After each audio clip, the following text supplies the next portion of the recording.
Hello बच्चों, welcome to Srishti maths classes. हम 8th की एनसीईआरटी बुक का चैप्टर नंबर 3 अंडरस्टैंडिंग क्वाड्रिलेटरल्स कर रहे थे और इसकी एक्सरसाइज 3.2 कंप्लीट करके एक्सरसाइज 3.3 के भी फर्स्ट 2 क्वेश्चंस हमने कर लिए थे और आगे के क्वेश्चंस अब हम करने वाले हैं। तो क्वेश्चन नंबर 3 यहाँ पर लिखा हुआ है, can a quadrilateral ABCD be a parallelogram if angle D plus angle B equals to 180 degrees. First, second, AB equals to DC equals to 8 centimeter, AD equals to 4 centimeter and BC equals to 4.4 centimeter. And third, angle A equals to 70 degrees and angle C equals to 65 degree. तो यहाँ पर बेटा एक quadrilateral ABCD के बारे में पूछा जा रहा है कि ये क्वाड्रिलेटरल पैरेललोग्राम होगा या नहीं होगा। सोल्यूशन 3 हम समझने वाले हैं अभी। किसी भी क्वाड्रिलेटरल को पैरेललोग्राम हम तभी बोल पाएंगे जब वो पैरेललोग्राम की जो मैंने 5 प्रॉपर्टीज बताई थी उन 5 प्रॉपर्टीज में से एटलीस्ट एक प्रॉपर्टी होल्ड करेगा कोई क्वाड्रिलेटरल, तभी वो पैरेललोग्राम कहलाएगा। तो यहाँ पर एक क्वाड्रिलेटरल को हम पैरेललोग्राम तभी बोल पाएंगे या तो उसके ऑपोजिट साइड्स के दोनों पेयर्स पैरेलल हो फर्स्ट, या फिर सेकेंड उसके ऑपोजिट साइड्स के दोनों पेयर्स इक्वल हो। ये सारी प्रॉपर्टीज मैंने पिछले वीडियो में एक्सप्लेन किया हुआ है, तो आप उस वीडियो को देख सकते हैं। या फिर इसके ऑपोजिट एंगल्स के दोनों पेयर्स इक्वल होने चाहिए, या फिर इसके एडजेसेंट एंगल सप्लीमेंट्री होने चाहिए। ये 4 प्रॉपर्टीज मैंने बोल दी। और 5th प्रॉपर्टी, अगर किसी क्वाड्रिलेटरल के दोनों डायगोनल्स एक दूसरे को बाइसेक्ट करेंगे तब भी वो क्वाड्रिलेटरल पैरेललोग्राम कहलाएगा। तो अगर ये 5 प्रॉपर्टीज में से एक भी प्रॉपर्टी को कोई क्वाड्रिलेटरल होल्ड करता है तभी उसको हम पैरेललोग्राम बोल पाएंगे। तो यहाँ पर फर्स्ट कंडीशन में लिखा हुआ है बेटा, angle D plus angle B equals to 180 degrees. तो इस कंडीशन में अगर एंगल D और एंगल B का सम 180 डिग्री है तो ये जरूरी नहीं है कि वो क्वाड्रिलेटरल एक पैरेललोग्राम ही होगा, क्योंकि एंगल D सपोज 80 डिग्री का होता है और एंगल B 100 डिग्री का होगा। हालांकि यहाँ पे तो 100 डिग्री ये पॉसिबल नहीं है, जैसा मैंने ड्रॉ किया है 100 डिग्री एक ऑब्ट्यूज एंगल होता है, जबकि यहाँ पे एंगल B एक्यूट एंगल दिख रहा हुआ है। लेकिन एक्सप्लेन करने के लिए मैंने एक एग्जाम्पल लिया है। सपोज एंगल D 80 डिग्री और एंगल B 100 डिग्री का होगा तो इनका सम 180 डिग्री तो आ जाएगा, लेकिन ये पैरेललोग्राम की प्रॉपर्टी के ऑपोजिट है। पैरेललोग्राम की प्रॉपर्टी में हमने क्या लिखा है कि इसके ऑपोजिट एंगल्स इक्वल होने चाहिए। Angle D must be equal to angle B and similarly angle A must be equal to angle C। So ABCD can not be a parallelogram if angle D plus angle B equals to 180 degree. ये first part का answer हुआ। हो भी सकता है अगर ये दोनों 90-90 के होंगे तभी वो एक पैरेललोग्राम होगा, लेकिन हमेशा नहीं होगा। तो हम फर्मली इस बात को नहीं कह सकते कि ABCD एक पैरेललोग्राम होगा अगर उसके ऑपोजिट एंगल्स सप्लीमेंट्री होंगे। ये हो भी सकता है, नहीं भी हो सकता है। तो फिलहाल तो हम इसका आंसर नो ही बोलेंगे, क्योंकि ऐसी कोई प्रॉपर्टी नहीं होती है। फिर सेकेंड पार्ट है, AB equals to DC equals to 8 centimetre. तो यहाँ पर बेटा दो साइड्स की लेंथ बताई हुई है, AB एंड DC। ये हम सेकेंड पार्ट करें। AB की लेंथ 8 सेंटीमीटर है और इसी तरह से DC की लेंथ भी 8 सेंटीमीटर है। इसके बाद AD की लेंथ हम देख रहे हैं 4 centimetre and the length of BC is 4.4 centimetre. Again this quadrilateral ABCD is not a parallelogram because AD is not equal to BC।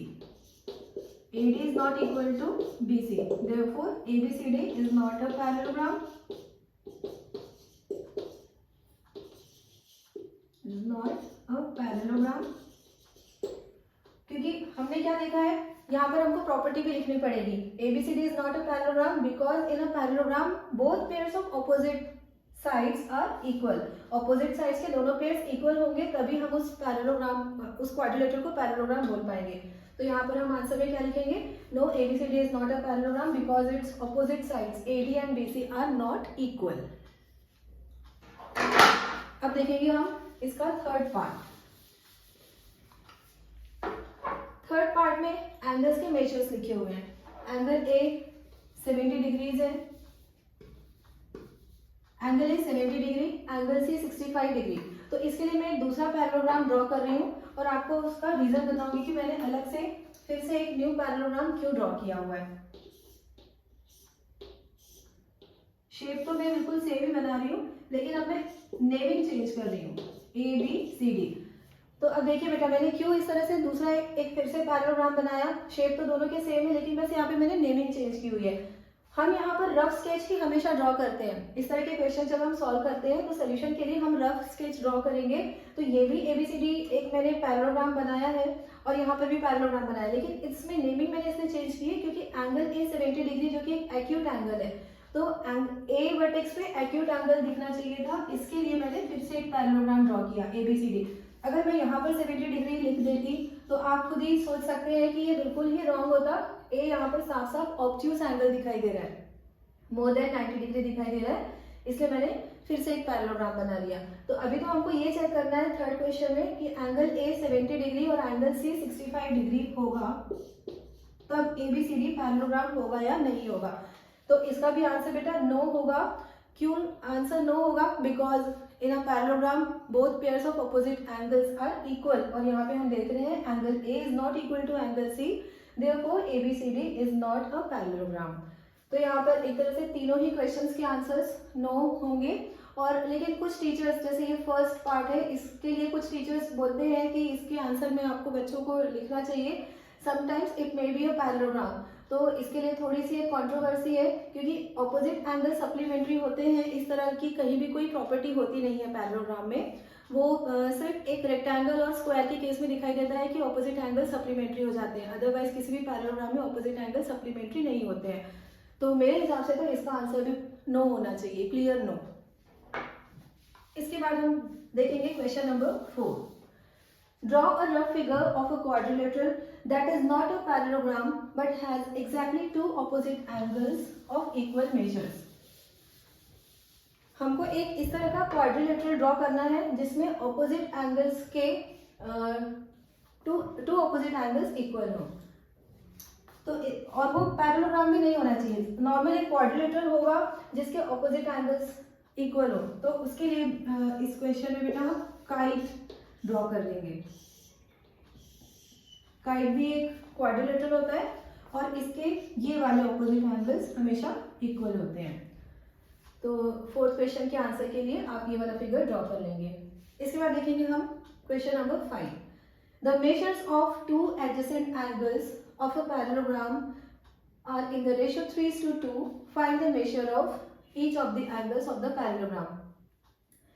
किसी पैरेललोग्राम के एडजेसेंट एंगल्स के मेजरमेंट में रेशियो दिया हुआ है 3:2 और हमको उस पैरेललोग्राम के सारे एंगल्स फाइंड आउट करने हैं। तो अब चलिए इस क्वेश्चन को हम सॉल्व करते हैं।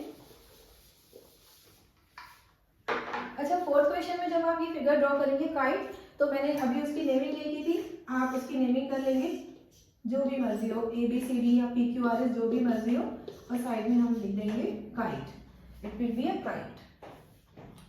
और फिलहाल तो हम करेंगे क्वेश्चन नंबर 5।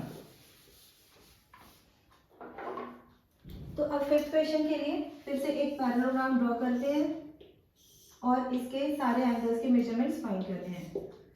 नेमिंग कर ली मैंने इसकी ABCD, और कोई दो एंगल्स के मेजरमेंट्स 3:2 रेशो में है, तो जब भी कोई दो वैल्यूज इस तरह से किसी रेशो में होती है तो उनको एज्यूम करने के लिए हमें कोई कांस्टेंट मल्टीप्लाई करना पड़ता है।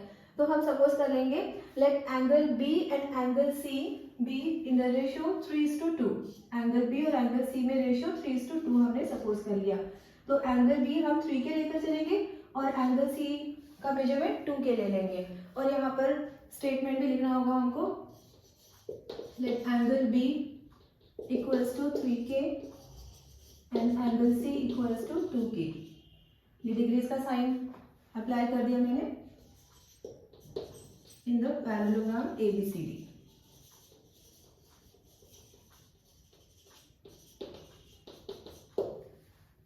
तो ये इस पैरेललोग्राम ABCD के एंगल B और एंगल C में रेशियो मैंने 3K/2 के लिया हुआ है, और यहाँ पर एंगल A 3K और एंगल B इसको अगर मैंने 2 के लिया होता तो ये नेमिंग के अकॉर्डिंग रॉन्ग हो जाता, क्योंकि आप थोड़ी देर के लिए आगे समझ सकते हैं। मैं ड्रॉ करके आपको एक्सप्लेन कर देती हूँ कि A पे हम 3K और B के लिए 2K क्यों नहीं लिख सकते।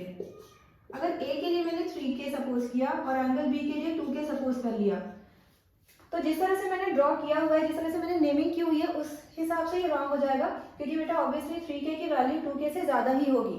K तो कोई पॉजिटिव कांस्टेंट आने वाला है, कोई पॉजिटिव वैल्यू मिलने वाली है हमको, तो 3K की वैल्यू 2K से बड़ी होगी, और यहाँ पर हम देख सकते हैं एंगल ए और एंगल बी में से एंगल बी हमको बड़ा दिखाई दे रहा है, एंगल बी ऑब्ट्यूज एंगल है और एंगल ए एक्यूट एंगल है। तो हम उल्टा तो सपोज नहीं कर सकते ना, बिगर एंगल को हम 3K ले लें और स्मॉलर एंगल को 2K, ये रॉन्ग हो जाएगा, इसलिए मैंने यहाँ पर 3K और यहाँ पर 2K सपोज किया है। इस डायग्राम को थोड़ा सा हम सुधार लेते हैं।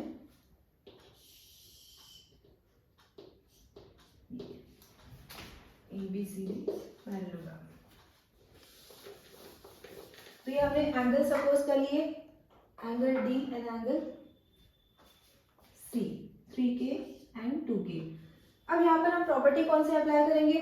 अगर हमको एडजेसेंट एंगल्स में रेशियो दिया हुआ है 3:2 और उनको हमने सपोज किया है 3K एंड 2K, तो ऑब्वियसली यहाँ पर हम प्रॉपर्टी भी एडजेसेंट एंगल्स वाली अप्लाई करेंगे। तो एडजेसेंट एंगल्स को लेकर पैरेललोग्राम में क्या प्रॉपर्टी होती है? In a parallelogram all pairs of adjacent angles are supplementary. Adjacent angles के टोटल 4 पेयर्स होते हैं और ये सारे के सारे पेयर्स सप्लीमेंट्री होते हैं। तो एंगल बी और एंगल सी का सम हमको क्या मिल जाएगा?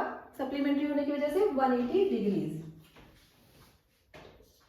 Angle B plus angle C equals to 180 degree.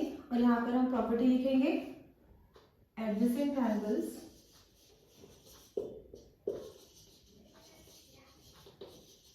in a parallelogram are supplementary।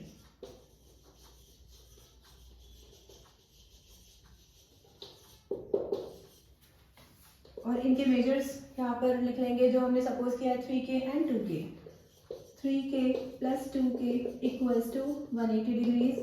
3K plus 2K add करने से वैल्यू मिलेगी हमको 5K इक्वल्स टू 180 डिग्री। अब K की वैल्यू फाइंड करने के लिए 5 इधर ले जाकर हम डिवाइड कर देंगे 180 अपॉन 5। तो डिवाइड करने से देखते हैं क्या वैल्यू आती है। 5 3 जा 15, रिमाइंडर आएगा 3, 5 6 जा 30। तो K हमको मिल रहा है 36। अब एंगल B और एंगल C तो हम फाइंड कर सकते हैं, क्या क्या वैल्यूज आएंगी इनकी। Angle B equals to 3K 3 into 36, 36 3 जा 108, 3 6 18 का 8 carry over 1, this is 9 plus 1 10। तो इस तरह से एंगल बी का मेजरमेंट मिल रहा है 108 डिग्रीज। अब एंगल सी देखेंगे, C equals to 2K, 2 into 36 72 degrees. B और सी एंगल्स की वैल्यूज हमको मिल गई है। अब एंगल ए और एंगल डी की क्या क्या वैल्यूज होंगी, यहाँ पर आप अप्लाई कर सकते हैं ऑपोजिट एंगल्स वाली property. Opposite angles in a parallelogram are equal, ये वाली प्रॉपर्टी आप कोट कर देंगे और उसके बाद लिखेंगे angle A equals to angle C equals to 72 degrees and angle D equals to angle B equals to 108 degrees. और साथ में प्रॉपर्टीज लिखना चाहिए, जो भी हम आंसर्स फाइंड आउट करते हैं साइड में जो भी रिलेटेड प्रॉपर्टी होती है वो जरूर लिखना चाहिए। अब देखेंगे हम question number 6। Two adjacent angles of a parallelogram have equal measures. Find the measure of each of the angles of the parallelogram. Solution 6। इस क्वेश्चन में ये बोल रहे हैं बेटा कि एक पैरेललोग्राम है जिसके एडजेसेंट एंगल्स के मेजरमेंट्स इक्वल है और उस पैरेललोग्राम के सारे एंगल्स के मेजरमेंट्स हमको फाइंड करने हैं। एडजेसेंट एंगल्स को लेकर जो प्रॉपर्टी होती है उस प्रॉपर्टी को हम अप्लाई करेंगे और सारे एंगल्स के मेजरमेंट्स फाइंड कर लेंगे। तो एडजेसेंट एंगल्स को लेकर एक पैरेललोग्राम में सिर्फ एक ही प्रॉपर्टी होती है, दे आर सप्लीमेंट्री। कभी भी दो एडजेसेंट एंगल्स ऑफ पैरेललोग्राम को अगर हम ऐड करेंगे तो सम 180 डिग्री आएगा।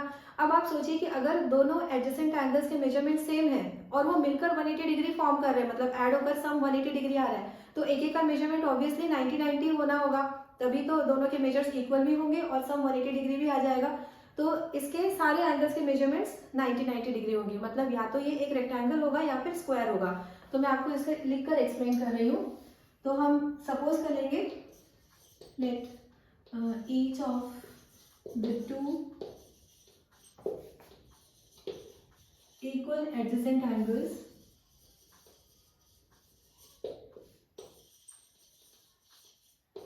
be of x degrees. Let each of the two equal adjacent angles be of x degrees. अब ये हमको पता चल चुका है कि एक रेक्टेंगल मिलने वाला है, तो हम पहले से ही रेक्टेंगल ड्रॉ कर लेंगे और इसके मेजरमेंट्स के लिए x इस तरह से यहाँ पर एक x ले लेते हैं और a के साथ एडजेसेंट पोजीशन में दूसरा कौन सा एंगल है, b या फिर d, दोनों ही a के साथ एडजेसेंट एंगल्स के पेयर फॉर्म कर रहे हैं। तो a पे अगर x मार्क किया हुआ है तो बी पे भी हम x मार्क कर लेंगे। अब यहाँ पर प्रॉपर्टी अप्लाई कर देंगे एडजेसेंट एंगल्स वाली, and angle A plus angle B equals to 180 degrees. और यहाँ पर प्रॉपर्टी लिख लेंगे adjacent angles of a parallelogram are supplementary. तो इस तरह से मैंने शॉर्ट में प्रॉपर्टी लिख दी है। एंगल ए का मेजरमेंट हमने एक सपोज किया है, एंगल बी का मेजरमेंट भी एक सपोज किया हुआ है, दोनों को ऐड किया 2x इक्वल्स टू 180 डिग्री। तो x की वैल्यू आ जाएगी 180 divided by 2 equals to 90 degree. अब एंगल ए का मेजरमेंट 90 डिग्री है, एंगल बी और एंगल ए इक्वल है ऐसा क्वेश्चन वालों ने बोला हुआ है, क्वेश्चन में लिखा हुआ है, तो बी का मेजरमेंट भी 90 डिग्री हो जाएगा। इसके बाद opposite angles in a parallelogram are equal, ये प्रॉपर्टी होती है, तो एंगल बी 90 है तो एंगल डी का मेजरमेंट भी 90 होगा, और एंगल ए अगर 90 है तो एंगल सी का मेजरमेंट भी 90 हो जाएगा। तो इस तरह से सारे के सारे एंगल्स 90 डिग्री के हो जाएंगे। Now angle A equals to angle C equals to x equals to 90 degree and angle B equals to angle D equals to x equals to 90 degree. और हमने किस वजह से, अगर a x है तो c को भी x लिख दिया है, a equals to c equals to x लिखा मैंने, और किस रीजन से लिखा है, क्योंकि ये प्रॉपर्टी होती है ऑपोजिट एंगल्स। ये एंगल्स का शॉर्ट में सिंबल बनता है, अगर एंगल्स लिखना है प्लूरल में तो इस तरह से हम शॉर्ट में लिख सकते हैं, opposite angles in a parallelogram are equal. यहाँ पे हमने साइड में प्रॉपर्टी लिख दी। तो ये क्वेश्चन नंबर 6 का सोल्यूशन है। अब देखेंगे हम question 7।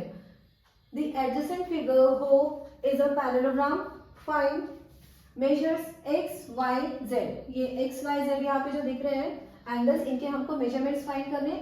State the properties you use to find them, और फिर साथ में जो भी हमने प्रॉपर्टी यूज की है उनको भी हमें स्टेट करना है, उन प्रॉपर्टीज को भी लिखना है। तो बेटा एक चीज मैं आपको बता दूं कि इस क्वेश्चन में तो यहाँ पे इन्होंने मेंशन कर दिया है, लिख दिया है state the properties you use to find them. अगर किसी क्वेश्चन में ये बात ना भी लिखी हो कि आप प्रॉपर्टी बताइए किस प्रॉपर्टी की वजह से आपने ये आंसर फाइंड आउट किया है, अगर ऐसा नहीं भी लिखा है किसी क्वेश्चन में, तो भी आपको प्रॉपर्टी तो लिखनी ही चाहिए अपनी तरफ से। जो आप प्रॉपर्टी अप्लाई करते हैं उसको मेंशन जरूर करना चाहिए। उससे क्या होता है, चेक करने वाले पे अच्छा इंप्रेशन पड़ता है और मार्क्स भी फिर अच्छे से मिलते हैं। अब इस क्वेश्चन को हम सॉल्व करेंगे।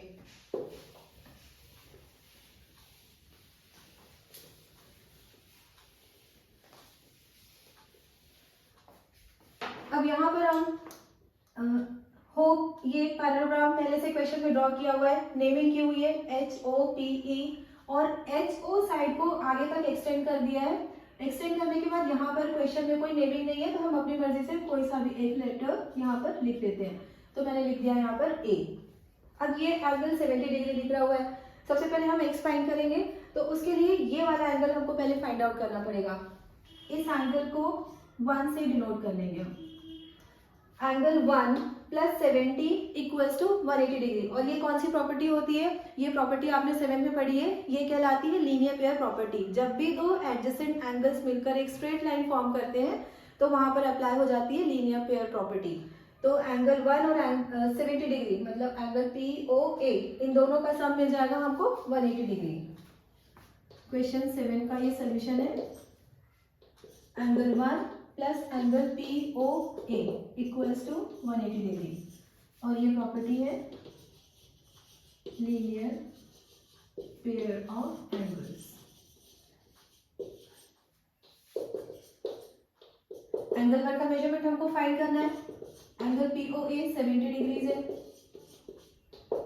70 डिग्री राइट हैंड साइड में जाकर सब्ट्रैक्ट होगा, तो एंगल 1 का मेजरमेंट मिल जाएगा हमको 110 degree. Now x equals to angle 1, और रीजन आप बताइए क्या है। x equals to angle 1 which is equal to 110 degrees. तो रीजन आपको पता चल ही गया होगा, क्या रीजन है, opposite angles of a parallelogram are equal. ऑपोजिट एंगल्स of a parallelogram are equal। तो x की वैल्यू मिल गई। अब हमको फाइंड करना है y। तो एंगल y फाइंड करने के लिए पहले हम z एंगल फाइंड कर लेते हैं। z की वैल्यू किस तरह से मिलेगी, यहाँ पर एंगल ई के साथ मतलब एक्स के साथ ये पूरा एंगल एडजेसेंट पोजीशन में है और एडजेसेंट एंगल्स पैरेललोग्राम के सप्लीमेंट्री होते हैं। मतलब हम ये लिखने वाले हैं angle P E H plus angle E H O. E H O means this angle equals to 180 degrees. Angle P E H की जगह पे डायरेक्ट एक्स भी लिख सकते हैं क्योंकि बुक में ही उस एंगल के लिए एक्स नोटेशन यूज किया हुआ है। X plus angle E H O equals to 180 degree. यहाँ पर तो 180 डिग्री के लिए रीजन था लीनियर पेयर ऑफ एंगल्स, यहाँ पर 180 डिग्री के लिए क्या रीजन होगा? Adjacent angles of parallelogram are supplementary.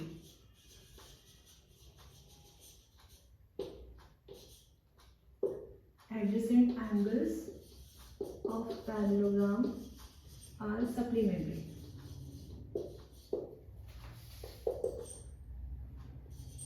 x angle का मेजरमेंट आपको मिल चुका है 110 डिग्री। अब ये जो एंगल EHO है, EHO को दो पार्ट में स्प्लिट किया हुआ है, यहाँ पे डायग्राम में दिखाई दे रहा है। Angle EHO is the sum of 40 and z, 40 plus z। EHO की जगह पे हम लिख देंगे 40 plus z equals to 180 degree. 110 में 40 ऐड करेंगे तो मिल जाएगा हमको 150 degree plus z equals to 180 degree. अब z की वैल्यू फाइंड करने के लिए 150 राइट साइड में जाकर ट्रांसपोज होगा तो z की वैल्यू हो जाएगी 180 minus 150 equals to 30 degree. z equals to 30 degree.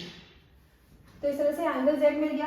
अब बचा हुआ है y फाइंड करने के लिए ट्राइंगल HOP में एंगल सम प्रॉपर्टी अप्लाई कर लेंगे जो इसी चैप्टर के बिल्कुल बिगनिंग में एक्सरसाइज 3.1 में हमने पढ़ा हुआ था। क्या होता है, एक ट्राइंगल के तीनों एंगल्स का सम 180 डिग्री, इसको कहते हैं एंगल सम प्रॉपर्टी। तो अभी हमको कंसीडर करना होगा ट्राइंगल HOP। तो यहाँ पर अब लिखने के लिए जगह तो नहीं बची है तो इसको आप स्क्रीनशॉट ले सकते हैं और मैं इसको अभी रब कर देती हूँ।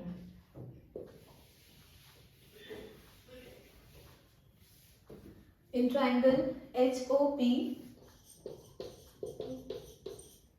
Z plus angle 1 plus y equals to 180 degree.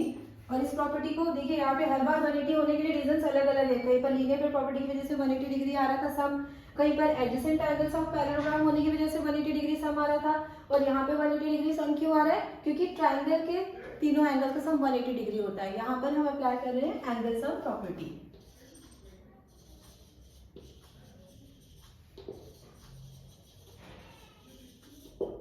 Angle sum property. z हमको फाइंड आउट करना है।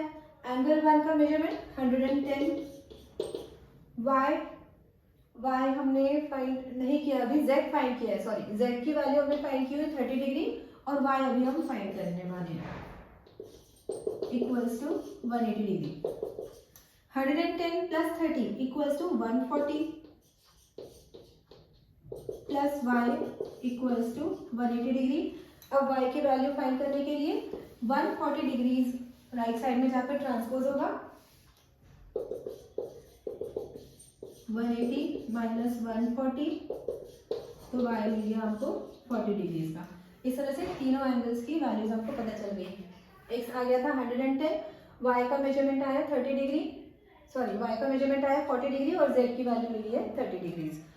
तो ये क्वेश्चन सिविकली सॉल्व कर लिया हमने आज, और होपफुली अगले वीडियो में पूरा चैप्टर कंप्लीट हो जाए, सॉरी एक्सरसाइज 3.3 कंप्लीट हो जाएगी। तो अगर मेरी टीचिंग पसंद आ रही है तो प्लीज़ वीडियो को लाइक करिएगा, अपने दोस्तों के साथ शेयर करिए और चैनल को सब्सक्राइब जरूर करिएगा, बेल आइकन को प्रेस करिएगा। And thank you so much for watching.